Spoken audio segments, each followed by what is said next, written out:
Welcome to Sunshine Cathedral's Queer God Squad. It's Wednesday, January 15th, 2025. I am Bishop Darrell Watkins, the senior minister here at Sunshine Cathedral. With me today is Sunshine Cathedral's executive minister. He's also my husband, Bishop Robert Griffin, and Sunshine Cathedral's Minister of Connections, the Reverend Dr. Ann Atwell. Visit sunshinecathedral.org to learn more about our progressive faith community and how you can be a part of it no matter where you live in the world. And if you live in South Florida, be sure to check out the Sunshine Cathedral Center for the Performing Arts, offering entertainment for the LGBTQ+ community to benefit the LGBTQ+ community. If you enjoyed the Queer God Squad, please share this or other episodes with your friends, family, and social media communities. At Sunshine Cathedral, we're here to tell you that you are God's miracle, not God's mistake. This is the Sunshine Cathedral perspective. Preeminent Process Theologian who affirms same-gender love dies the day after Christmas. John B. Cobb Jr., a Methodist minister, environmentalist, and Process Theologian, died on December 26, 2024, at the age of 99. Cobb used a transdisciplinary approach to his theological work, including the insights of ecology, philosophy, and social ethics. He was an advocate for religious pluralism. Cobb believed that each moment in a person's life, that is, each event, is a new actuality. Therefore, continual change and transformation are fundamental. Static identities are less important than the process of life, which is fluid rather than static. This theology was compatible with theories of evolution and wave-particle physics. This pioneer in the field of process theology also spoke in favor of LGBTQ people of faith. In 1999, Dr. Cobb wrote, and I'm quoting, "Many heterosexuals decry homosexuals because they are so often promiscuous. Surely the Christian response is not to condemn homosexuality. If heterosexual marriage was outlawed and heterosexuals were humiliated when they showed lasting attachments, one wonders whether the result would not be that heterosexual promiscuity would increase." End quote. More recently, Dr. Cobb had an essay presented at a Seventh Day Adventist ministers' conference in San Diego in 2003. In that paper, he noted that if the only form of homosexual activity of which Paul was aware was promiscuous and lustful, then he might have taken issue with what he saw. But Cobb bears witness to same-sex couples in his life who, despite enormous social pressures, had remained committed and caring. The gay people he knew looked in no way like the people Paul was criticizing. On the contrary, against great odds, gay couples form and endure by the power of love, which Cobb found admirable. He thought that churches who reject same-sex love are mistaken for doing so. Yes, they are. Absolutely, they are doing so. I appreciate Cobb's work. When it comes to church and same-sex love, I don't need anybody to tell me what works for me or not. And I appreciate that he was willing to take the long view and look at people's lives, experiences, and integrate that into theology and ways to experience God and the sacred and religion. Yeah, and the thing about process is that we're always becoming. And even God is becoming. Like, even God's not static in process theology. It's kind of groovy, actually.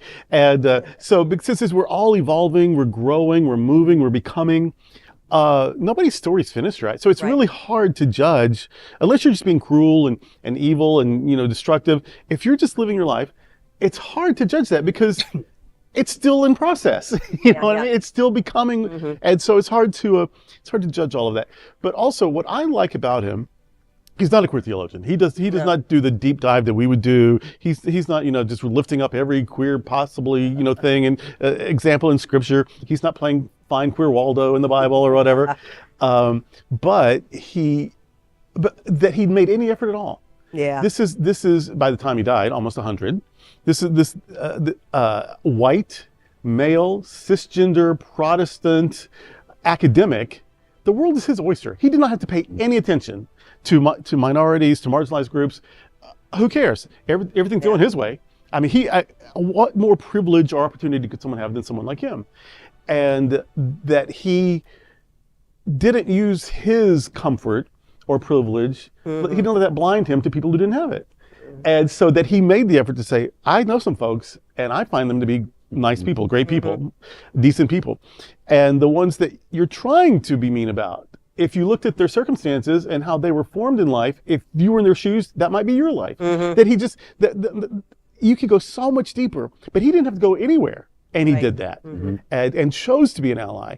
And I think that's a wonderful lesson. You shouldn't have to experience someone's pain to care about it. Right. You shouldn't have to be in someone's group to know that they deserve to exist and deserve to be happy and have equal opportunity and equal protection and all that. So that he used his gifts and his privilege and his position in a positive way to help people. That's a lesson. Let that be a lesson. Yeah, maybe men don't experience the same level of sexism as women do. Still, how about noticing it and saying something? Right. How about noticing it in yourself and like, oh, I need to work on that, a little something. Same thing, straight, there are gay people in the world. They exist. They deserve to exist and to be acknowledged and be happy and to be left alone. Cisgender people, trans people exist. And they shouldn't have to prove that they exist. Right. Like now there's all this arguments about, well, you know, the chromosomes and the biology, and they shouldn't have to prove that though. Right. It's enough for me that you said, I was miserable this way and I'm happy this way. Case closed. Yep. Appreciate you. God bless you. Be happy. Live long and prosper. And so that minorities always have to prove that they are who they say they are and then have to work for justice for what they prove to be real. That's a two-step process that no one should have to undergo. And that people like Dr. Cobb didn't have to undergo. And yet he still cared about those who did. That's the lesson. That's the ethic. That's the morality. That's the spirituality. So if the world is your oyster, take a lesson from Dr. Cobb, because there's other people who are struggling more than you are, and you could actually be their friend. All right. You know, I just appreciate his longevity, from which he lived to die, you know, at the age of 99, and just think of the things that he saw firsthand, that he owned as a part of experience, and then the time to write about and the process that through to say, you know, it just wasn't things he took on someone else's word. These are things that he experienced. And when you think about that 99-year period, just think of the things that he saw firsthand, that he experienced, and then still come and say, you know what, this is still about my personal experience, my personal journey, and here's my giving it back because of what I have allowed to impact my life, gay, straight, whatever. These are not impact my life. And that whole notion of like, and as I think about the perspective here, it's like, I don't think I could walk into a church and not see somebody like me today. You know, if I didn't see somebody like me, I would be hard pressed to think about the work that he's done, the insight that he gave at this convention that he spoke at on same-sex marriage. Like, wow, that must have been groundbreaking for that group of Adventists. Oh, Seventh Day Adventist. To hear that, to hear him talk about what it meant to be gay and loving. And yet he's saying, the people I've been around, they're nothing like what y'all are making them out to be. And I think, you know, just to echo some of this, it's about be around people that you get the experience from before you condemn them. Right. And I think that's a part of the process of life. That's a part, because as we're evolving, everything is always changing. Find people to experience it. Instead of just taking someone else's word for it, or what you think the preacher said from the Bible that it means what gay people live their lives are. They don't realize. Experience a gay person.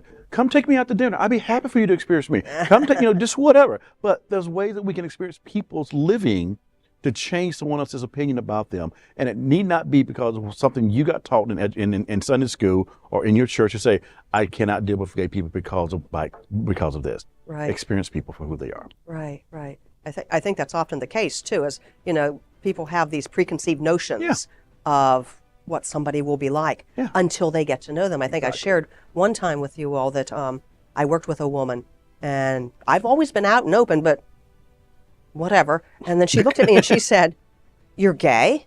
And I said, "Well, yes." And she says, "But you're nice." It's experiencing the people, getting to know them. Well, that's today with the Queer God Squad. We want to thank you for joining us. We are here daily at 3 p.m. to have some fun and to discuss what our LGBTQ community is talking about. Sunshine Cathedral is the world's leading progressive queer church. Progressive, queer, and God are words that naturally should go together. We are all in this together. Remember that. You are God's miracle, not God's mistake. Until next time, we are the Queer God Squad. Goodbye. Bye.